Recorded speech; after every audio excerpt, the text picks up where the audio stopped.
Hey,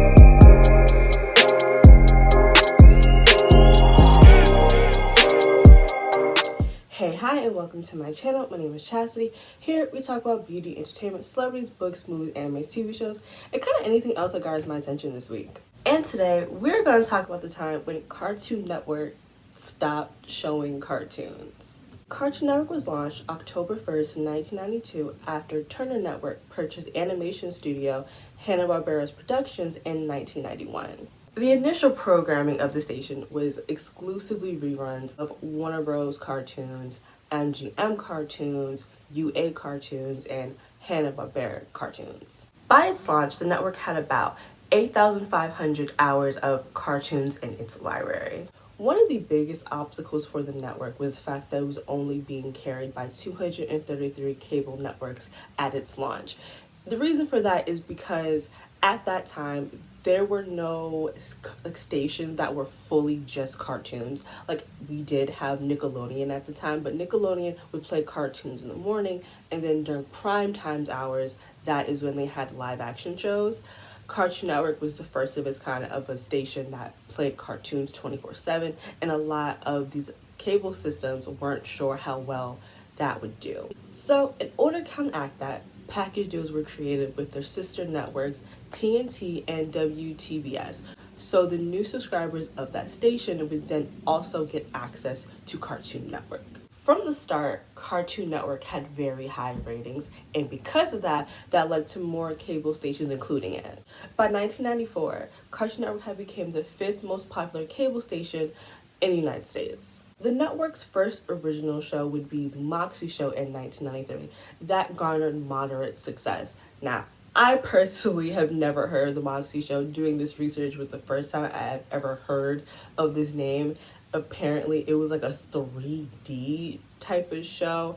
I've never heard of this. I've never seen this, but I'm also born 98, so maybe that's why. Just by the time that I was watching Cartoon Network, they probably stopped showing reruns of it, maybe. I don't know. Now, the first show produced by Cartoon Network was Space Ghost Coast to Coast. And listen, Space Ghost, underappreciated classic, okay? Space Ghost Coast to Coast might just be one of the best shows ever produced by Cartoon Network. I feel like the best way I can compare it to is a show like The Office, where The Office is a mockumentary. It's supposed to be a documentary, but it's not really one. And I feel like that's kind of how Space Goes Coast to Coast was. It was a talk show, but it felt more like they were making fun of talk shows instead of trying to be a real one. Listen, if you've never watched it, please click out this video and watch some Space Ghost Coast to Coast. It is so good. Space Ghost Coast to Coast was actually credited for being extremely instrumental in Cartoon Network's appeal to older audiences, because it felt like at one point adults didn't watch cartoons, right? Because now, so many adults watch cartoons, whether they're made for adults or made for kids. A lot of adults participate in the watching of cartoons. Back then, cartoons was a kid thing. But Space Ghost Coast to Coast was very clearly a cartoon aiming towards an older audience. A lot of the jokes on Space Ghost Coast to Coast definitely flew over my head when I was little. I still laughed and enjoyed it, but I definitely didn't get everything. So you could very much so tell that this cartoon was definitely geared towards adults, and that brought a lot more eyes to Cartoon Network to be like, maybe what's happening here isn't just for kids. Now, in 1994, Cartoon Network Studios was founded, and they would start on production on something called What a Cartoon, which would then later debut in 1995. What a Cartoon was a block in Cartoon Network's time slot that aired original animated shorts commissioned by Hanna-Barbera and other independent animators. So the purpose of What a Cartoon was to access the potential of these shorts one day becoming spin-off shows of their own, right? So they kind of used this block in their time slot to kind of test the waters and feel out and get audiences' reactions to these pilots of these shows, right? And if these pilots got, favorable views and reactions, they would then later become spin-off shows of their own. What a Cartoon birthed cartoons like Dexter's Laboratory, Johnny Bravo, Cow and Chicken, I Am Weasel, Powerpuff Girls, Courage the Cowardly Dog, and Ed, Ed, and Eddie. Now, this time period is considered the golden age of Cartoon Network. That's when we have all of the best shows. You know, again, Dexter's Lab, Johnny Bravo, Courage, Powerpuff Girls. We got Foster's Home. We got Totally Spies, so on and so forth. Now, during that time, we had two separate presidents.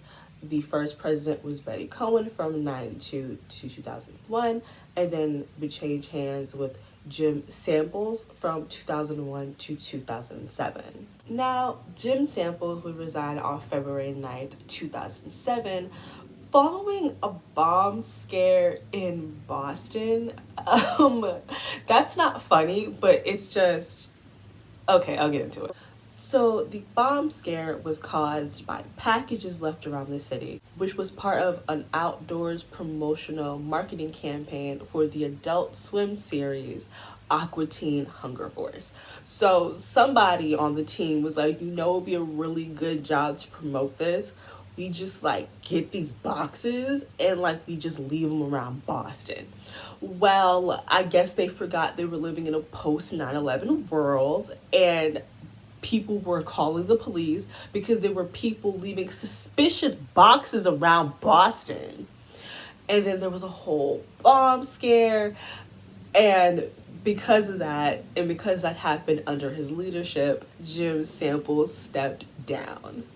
Now, with Jim Samples stepping down, the change of guards happened, and that's where we are introduced to new president, Stuart Snyder. I didn't do enough research to figure out if he was related to Zack Snyder because I truthfully honestly don't care and I hate this man. And now with Snyder coming in, a lot of Cartoon Network's original animated series were coming to an end. So now it was Snyder's job to decide what was going to be the new direction, what new shows were going to be erected for this new phase of Cartoon Network. In June 2009, Cartoon Network introduced a new block of live action shows called CN Real. Now, I want this to be known that like Jim Samples, during his time as president, was very adamant about the fact that there would never be live action shows on the network. And fucking Snyder said, no, fuck that. We gonna do what I want to do, and I want live action shows.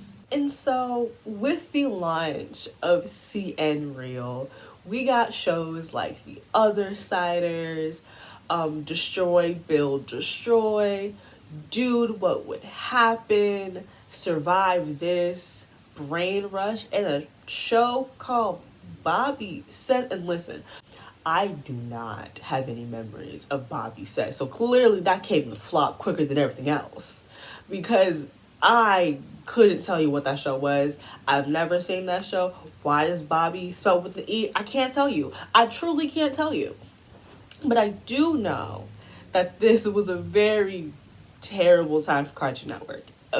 Cartoon Network was down bad in 2009. Now, a lot of Cartoon Network fans refer to this time period as the first dark age of Cartoon Network, because at that time, for that year, no original animated series were released for an entire year, not a single one. Now, in theory, Cartoon Network pivoting to live action shows did make sense on a business standpoint when you think about their competitors who've been able to be dual networks. Disney Channel and Nickelodeon were able to thrive with showing both cartoons and animated shows. So I understand why the heads of Cartoon Network would try to pivot like that, but I think what was not understood is those channels, though they had a lot of animated series, their animated series were never played during prime time hours,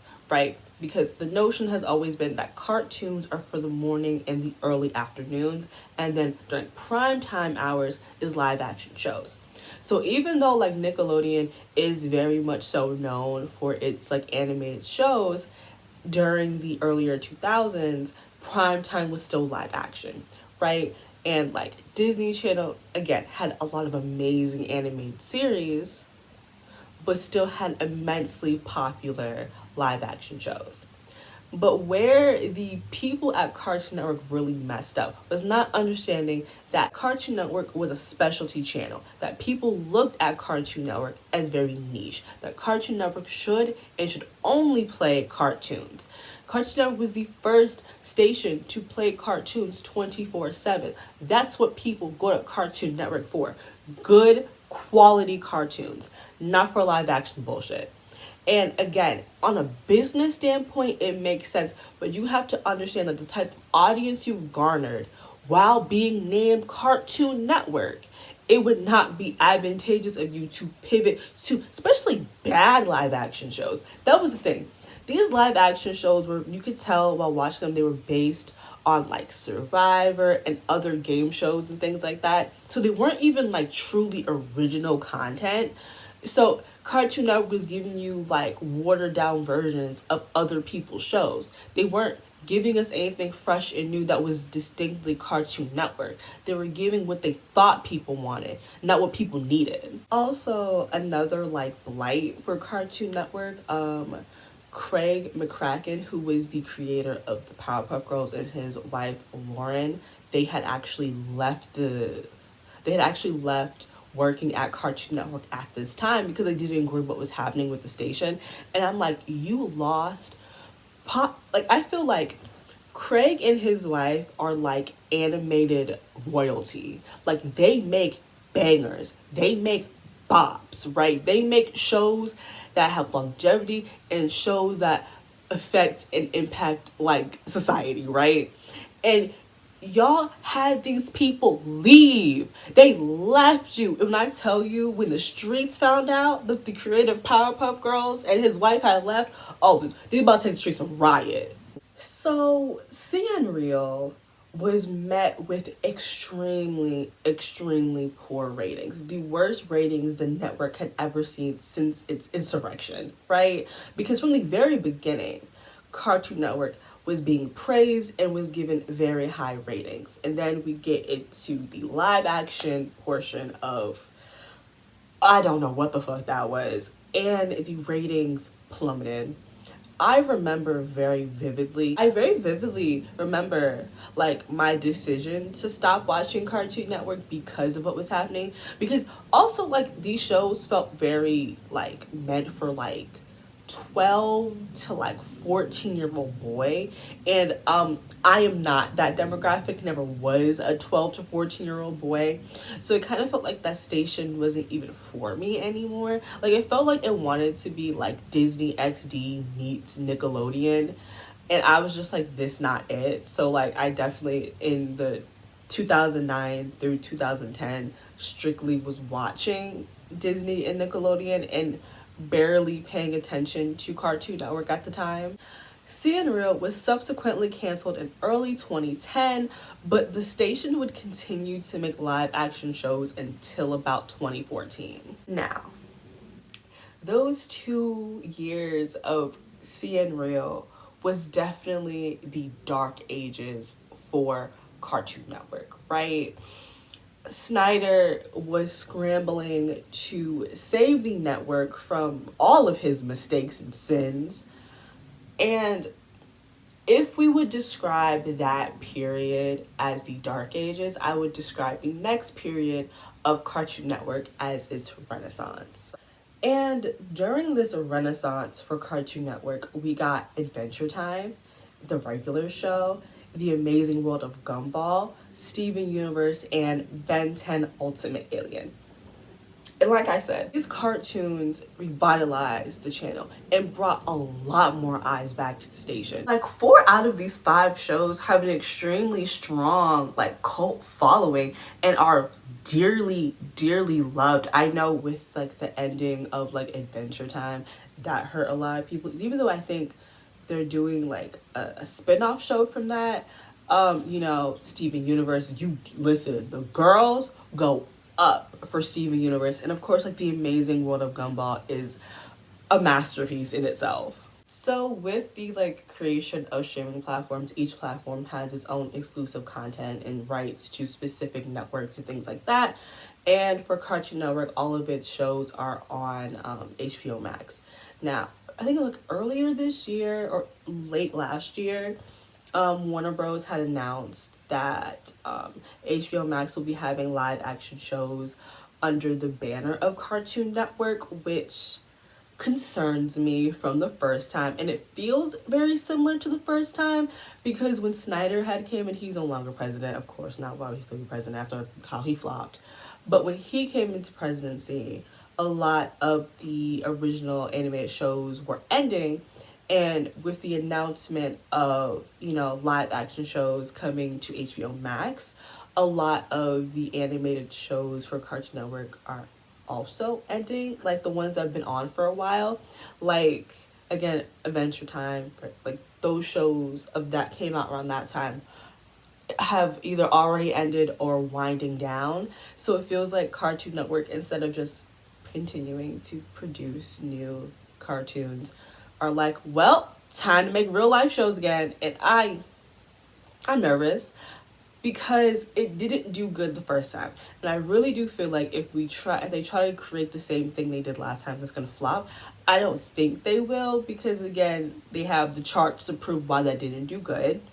But I know a lot of people are not going to be receptive of live action Cartoon Network shows, and I'm not either personally. Again, their specialty channel. No one wants live action shows from Cartoon Network. And I completely understand from a business aspect why they would try to diversify like that.